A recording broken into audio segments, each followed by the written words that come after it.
सरकार द्वारा अग्निपथ स्कीम लागू की गई और उसके बाद इसका विरोध शुरू हुआ। ये बात समझ के परे है कि वर्दी पहनकर वर्दी की रक्षा करने वाले लोग, वर्दी पहनकर देश की रक्षा करने वाले लोग, वर्दी पहनकर देश के संसाधनों की रक्षा करने वाले लोग वर्दी वालों पर पत्थर कैसे फेंक सकते हैं, देश के संसाधनों को कैसे जला सकते हैं। किसी भी प्रदर्शन का एक तरीका होता है और जब प्रदर्शन उग्र हो जाए तो क्यों ना कहा जाए कि इन्हें किसी संगठन का समर्थन प्राप्त है, ये किसी संगठन के समर्थन से प्रोटेस्ट कर रहे हैं। यही बड़ा सवाल आज का है कि अग्निवीर हैं या फर्जी अग्निवीर हैं। कांग्रेस द्वारा 2 दिनों से सत्याग्रह लॉन्च किया गया है जंतर मंतर पर। मेरे साथ कांग्रेस के कुछ नेता हैं। सर, पहला सवाल मैं सख्त लूँगा। आप लोग कह रहे हैं कि देश की सेना को कमज़ोर किया जा रहा है, तो आपके मंच पे कन्हैया कुमार क्यों हैं, जिन्होंने जेएनयू में ये कहा था कि सेना के पूरे सम्मान के साथ मैं कहना चाहता हूं कि सेना कश्मीर में बलात्कार करती है। ये आप जो कह रहे हैं कृष्ण कन्हैया जी ने अभी भाषण दिया है, ऐसा कुछ नहीं है। उन्होंने पूरा देश का सम्मान और सैनिकों का सम्मान कन्हैया जी द्वारा किया जाता है।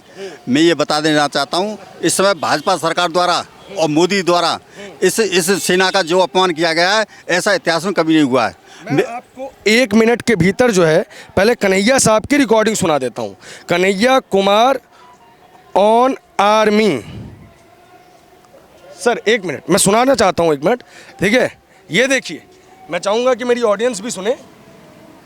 कन्हैया ने गुजरात का उदाहरण देते हुए कहा कि गुजरात में पहले महिलाओं के साथ रेप किया जाता है और फिर हत्या की जाती है। पहले जरा सुनिए कन्हैया ने कश्मीर में महिलाओं के रेप के बारे में सेना पर क्या आरोप लगाए हैं। सर रुकिए, कश्मीर में सैनिक करते हैं महिलाओं से रेप, ये कन्हैया की क्लिपिंग है। तो जब कांग्रेस इतना सम्मान करती है देश के सैनिकों का, तो सवाल उठता है कि कन्हैया मंच पर क्या कर रहे हैं। ये मैंने सुना है, ये निश्चित रूप से एडिट की हुई है। मैं इसको फर्जी, ये टोटल फर्जी है। इस तरह कन्हैया कह ही नहीं सकते। चलिए, संदीप दीक्षित, शीला दीक्षित के पुत्र, इनके बारे में तो जानते होंगे। इन्होंने कहा था कि गली का गुंडा है आर्मी। वो पार्टी में क्या कर रहे हैं? ऐसा मैंने नहीं सुना है अभी तक, और न मैंने देखा है कि वो दीक्षित जी इस तरह कह सकते हैं, संदीप दीक्षित जी। ऐसा इसकी कांग्रेस का कोई भी कार्यकर्ता सेना के बारे में, आर्मी के बारे में कोई नहीं कह सकता ऐसा अपशब्दों का प्रयोग। हमेशा कांग्रेस पार्टी सेना का सम्मान करती है और सेना के हमारे देश पर कांग्रेस पार्टी को गर्व है सेना के ऊपर। कांग्रेस ने ही सर्जिकल स्ट्राइक के सबूत मांगे थे, कांग्रेस ने ही बालाकोट के स्ट्राइक सबूत मांगे थे, तब तो सेना का सम्मान याद नहीं रहा आपको? सेना से नहीं मांगे हमने। सेना से नहीं मांगे। ये बीजेपी जो है उसका बीजेपीकरण कर रही है सेना का। आपने देखा होगा कल भी तीनों सेना अध्यक्ष बीजेपी का एक एजेंट के रूप में काम कर रहे थे, जो प्रचार प्रसार कर रहे थे इसका जो योजना लाया है मोदी। हमने कांग्रेस के समय आपने देखा कोई भी सेना अध्यक्ष, आर्मी का अधिकारी इस तरह कभी प्रेस वार्ता नहीं करते थे। मोदी सरकार सेना का उपयोग केवल भाजपा के लिए कर रही है। और अधिकारियों का मैं ये पूछना चाहता हूँ अधिकारियों से, क्या अधिकारियों की 4 साल की संविदा के लिए उनको केवल सेना के लिए किया गया है, सिपाहियों के लिए किया गया है, ये अधिकारियों के लिए क्यों नहीं किया गया? उनको भी 4 साल के लिए दे दी जाए। पूरी प्रेस कॉन्फ्रेंस सुनी थी सर। 1979 की बात है ये। 1979 में चलिए आपकी सरकार नहीं थी, 1991 में कांग्रेस की सरकार आई। 1979 से इस बात पर चर्चा चल रही है। आज जब 1979 में ये बात हुई थी तो सेना की एवरेज एज 30 थी, आज सेना की एवरेज एज 32 हो गई है। दुनिया भर की सेनाओं की एवरेज एज 26 साल है। हमें एक ऐसी जंग लड़नी है जहां एक और चाइना है, दूसरी और पाकिस्तान है। इस चीज़ की तैयारियां आपके सरकार के समय शुरू हुई थी और आज आप इसका विरोध कर रहे हैं। मैं ये बता देना चाहता हूँ, इस समय कोरोना काल में 2 लाख आर्मी की जगह खाली हैं। भाजपा सरकार ने इस आर्मी की भर्ती इसलिए नहीं कही, जैसे वो बता रहे हैं कि कोरोना था। चुनाव हो रहे हैं, पूरे देश में चुनाव हुए। आपने चुनाव लड़ना क्यों बाइकआउट नहीं किया सर? चुनाव हुए, हर जगह चुनाव हुए, उनके लिए कोरोना नहीं है, आर्मी भर्ती के लिए कोरोना है। ठीक है, बहुत अच्छी बात कही आपने सर। अगर आपको इतनी चिंता थी तो बिहार, उत्तर प्रदेश, तृणमूल कांग्रेस, ये बंगाल, ये 5 राज्य, पंजाब, इन सब में आपने चुनाव लड़ना बाइकआउट क्यों नहीं किया? आप भी कहते पहले भर्ती निकालो फिर बाइकआउट करेंगे। बोफोर्स का बहिष्कार क्यों नहीं किया युद्ध लड़ने के लिए? बोफोर्स का से ही काम लिया गया था ना, जिसमें बोफोर्स के पीछे राहुल गांधी को अपदस्थ किया था। राहुल गांधी या राजीव गांधी? राजीव गांधी जी की सरकार हटाई गई थी जिसमें बोफोर्स का हुआ बनाया गया था, कितने लोग पकड़े? पूर्व कांग्रेसी वीपी सिंह जी थे जिन्होंने हुआ बनाया तो था। आप ही के सहयोगी थे। मेरे आपके- सहयोग- नहीं नहीं नहीं नहीं, जिनकी आप कह रहे हैं उन्हीं के सहयोगी थे। वीपी सिंह तो खाटी कांग्रेसी हुआ करते थे ना, हमारे पार्टी में नहीं थे ना। आरोप लगाते समय किस पार्टी में थे? बीपी सिंह जी। और सरकार किसके सहयोग से बनी थी बीपी सिंह जी की? अच्छा, आर्मी कह रही है कि फर्जी अग्निवीरों को भर्ती नहीं देंगे। जो लोग, आप मुझे बताइए, जो लोग वर्दी पहन के देश की रक्षा करना चाहते हैं वो वर्दी वालों पे पत्थर कैसे फेंक सकते आप हैं? ये बताइए, आपने इनको तो कह दिया कि 4 साल में रिटायरमेंट हो जाएंगे। जो सेना के उच्च पदों पे इतने साल से बैठे वो भी 4 साल में रिटायरमेंट ले लें। एमएलए एमपी भी 4 साल में कर लें, उनको भी पेंशन बंद कर दी जाए। आप तैयार हैं? एक क्षेत्र, एक निशान, एक संविधान, इस पे ही काम चलना चाहिए ना। एक सूत्र में ही चलना चाहिए ना। इनके विचारों के लिए अलग क्यों? सेना अनुभव और जोश उसका बराबर अनुपात बनाना चाहती है। अभी अनुभव 1.28 है और जोश 1 है। अब सेना इसको 1:1 मिलाना चाहती है। तो इसमें क्या बुरा है? वॉर फ्रंट पे लड़ने के लिए फौजी जाएगा, सैनिक जाएगा और उसको कमांड वो करेगा जो अनुभवी है।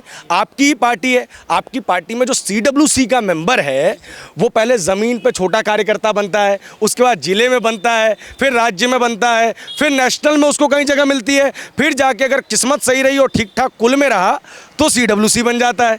तो ऐसा क्यों नहीं होता कि 4 साल में ही बना देते? किसको 4 साल में ही बना देते? तो लोग बने। कौन कौन बने, उदाहरण दीजिए। बने, बहुत लोग बने।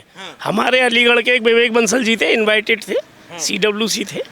आप ये पूछ रहे, मैं उसका जवाब दे रहा हूँ। पर दूसरी बात ये है जो आप मुझसे पूछना चाह रहे हैं कि ये जो 4 आप अग्निवीरों के बारे में जो पूछना चाह रहे हैं, अब अग्निवीरों को आप संतुष्ट कीजिए। अगर आप उन्होंने थोड़ा सा प्रोडक्ट किया, आपने 21 से 23 कर दी, उनने थोड़ा सा किया, आपने 40 से 1 करोड़ कर दिया, तो उसको एक बार में लागू कर दीजिए ना। ये पॉलिसी क्या इन आंदोलनों पर टके जाएंगी क्या देश की? आपने देखा होगा बीजेपी के महामंत्री कैलाश विजयवर्गीय, उन्होंने कहा कि आर्मी जो है ये अग्निवीर रिटायरमेंट हो आएंगे तो हम अपने प्रदेश कांग्रेस कार्यालय उस पर बीजेपी कार्यालय पर उनको रखेंगे। तो क्या चौकीदार बनाने के लिए भर्ती कर रहे हैं इनको? बीजेपी अपने यहाँ चौकीदार बनाएगी आर्मी को? ये इससे बड़ा अपमान क्या हो सकता है, आप बताइए। सही बात है, इससे बड़ा अपमान कोई नहीं हो सकता। कैलाश विजयवर्गीय जैसे लोगों को बिल्कुल समझना चाहिए कि सैनिक देश का सम्मान होते हैं। एक साल में 60,000 आर्मी के रिटायर हो रहे हैं हर साल। 3 साल से भर्ती नहीं हुई, 2 लाख रिटायर हो गए। हर साल 60,000 रिटायर होंगे।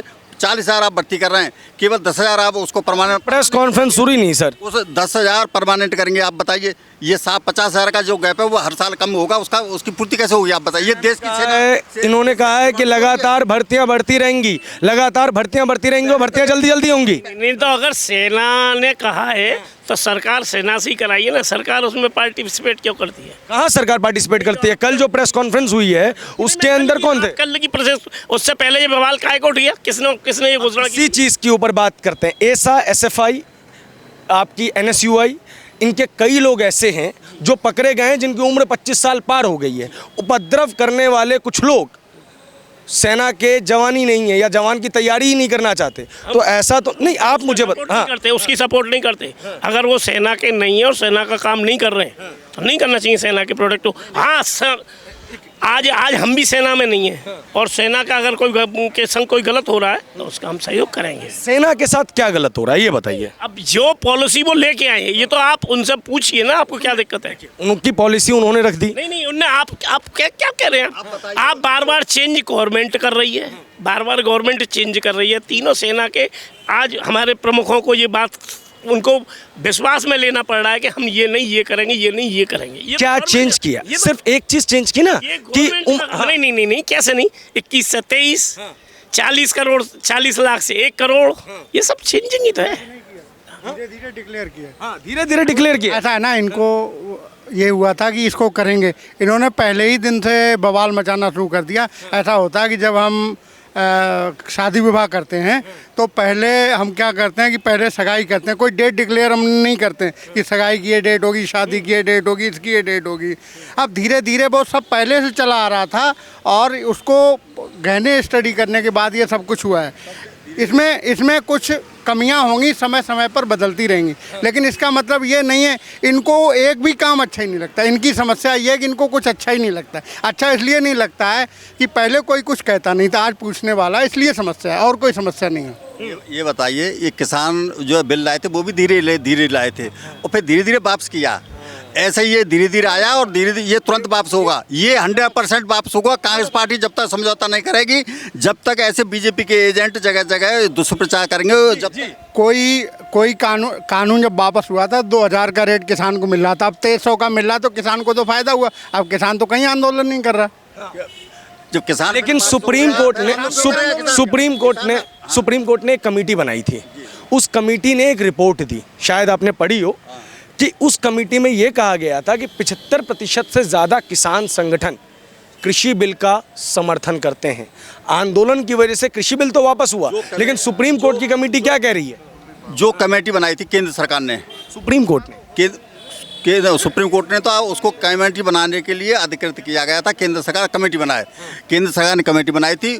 उसमें बीजेपी के केवल एजेंट थे। उसमें जो मेन संगठन है, जो आंदोलनकारी थे, वो उसमें तो कोई नहीं था। अच्छा, एक बात बताइए, NSUI के कार्यकर्ता क्यों गिरफ्तार हो रहे हैं आगजनी के लिए? मैं ये बता देना चाहता हूँ, अब हम जो अग्निवीरों यहाँ पर सपोर्ट कर रहे हैं अग्निवीरों का, तो इसका मतलब ये है कि हम कोई आर्मी भर्ती होने वाले थोड़ी हैं, लेकिन उसको मॉरल सपोर्ट कांग्रेस पार्टी करेगी। अगर बीजेपी कोई अत्याचार करेगी हमारे आर्मी के ऊपर या आर्मी भर्ती वाले होने युवाओं के लिए, तो हम संघर्ष नहीं करेंगे। उसके लिए वो पत्थर चलाएंगे, आग जलाएंगे, ट्रेनों को जला देंगे, सरकारी संपत्तियों को नुकसान पहुंचाएंगे। ये सब बीजेपी अपने एजेंटों को भीड़ में घुसा के उपद्रव करा रही है, जिससे आंदोलन को हिंसात्मक बनाया जाए। आंदोलन को किस तरह दबाया जाए, ये अगर मान लो इस तरह आंदोलन नहीं दबाएगा तो निश्चित बीजेपी। आंदोलन पहले दिन से ही हिंसक है और इस आंदोलन के अंदर सरकारी जो पार्टियां हैं, राजनीतिक जो पार्टियां हैं, उनकी भागीदारी नजर आ रही है। चाहे आप बात करें बिहार की क्षेत्रीय पार्टियों की या यूपी की क्षेत्रीय पार्टियों की,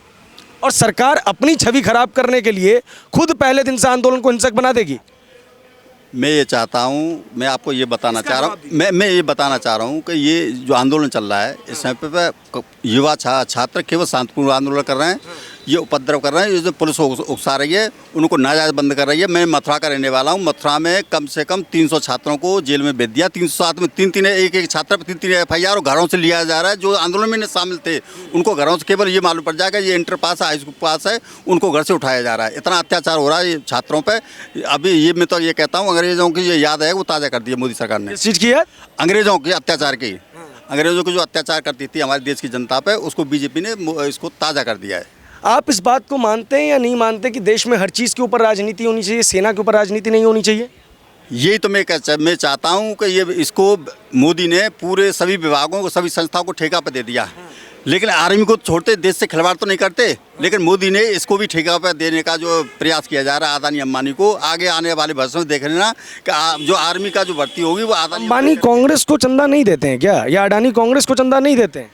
केवल ये सरकार दो हमारे के हिसाब से चल रही है। मैं ये कह रहा हूँ, आपको देते हैं नहीं देते? कांग्रेस पार्टी किसी जो स्वेच्छा है वो तो सभी पार्टियों को मिलता है, लेकिन इससे चंदे से मतलब नहीं है।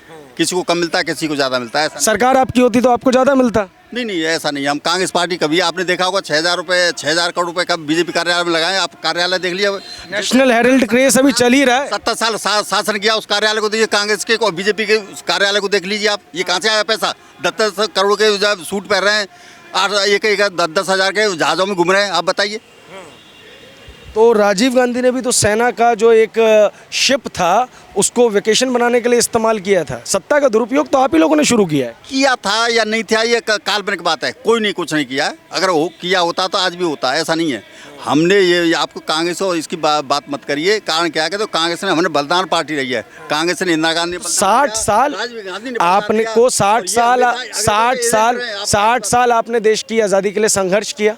60 साल देश ने आपको सत्ता चलाने की बागडोर दी। अब कांग्रेस को कुछ तो नया करना होगा। मुझे एक चीज़ बताइए कि जो कन्हैया कुमार, संदीप दीक्षित आर्मी के खिलाफ बयान देते हैं, जब तक वो आपकी पार्टी में रहेंगे तब तक देश की जनता आप पे भरोसा कैसे करेगी? आप उस बयानों की बात कर रहे हैं। मैं ये इसको बयानों को नहीं मानता, न मैंने देखा न सुना है। और ये मैंने वीडियो सुना दिया आपको। प्रेस केवल तोड़ मड़ोड़ के पेश कर रही है उसको। ऐसा इसी प्रेस के माध्यम से तो आपके नेता भी कल बात रख रहे थे। कल यहाँ पे कोई जनरल कार्यकर्ता नहीं था, सिर्फ CWC के मेंबर थे, प्रेस के कैमरे थे। तो जब आपकी बात रखे तो प्रेस तोड़ मरोड़ को नहीं रख रही, और जब आपके एंटी बात रखे तो प्रेस तोड़ मरोड़ के रख रही है। ये दोहरा चरित्र कांग्रेस कब छोड़ेगी? चलिए ठीक है सर, बहुत बहुत शुक्रिया आप दोनों का।